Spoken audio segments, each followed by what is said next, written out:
Getting control of your edge devices shouldn't mean multiple trips to different sites or a painful manual process. I'll show you how to do that quickly with Portainer and how we can add in new IoT devices or industrial IoT devices to Portainer to be controlled from this central control plane. As you can see here, we have multiple devices that are already up, and in order to add a new one, so one of your edge devices, this could be a PLC or a server at the edge. It doesn't matter what type of infrastructure it is, just that it has Docker, Kubernetes, or Podman on it.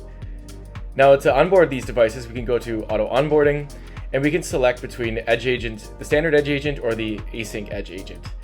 Now the fundamental difference between these is the amount of communications that are necessary to communicate between the agent and the Portainer server.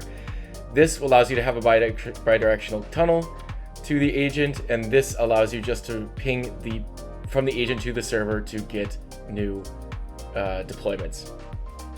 Now all we have to do here in order to get our script for provisioning is we can add in an identifier. So let's say we want to use the host name of each device as the ID, and then we can come down here and just select the infrastructure that we're running on.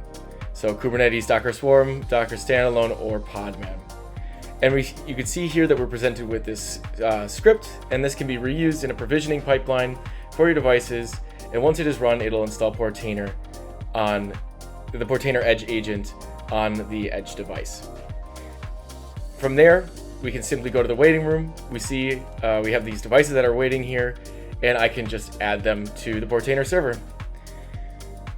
And as you can see, we're already receiving heartbeats.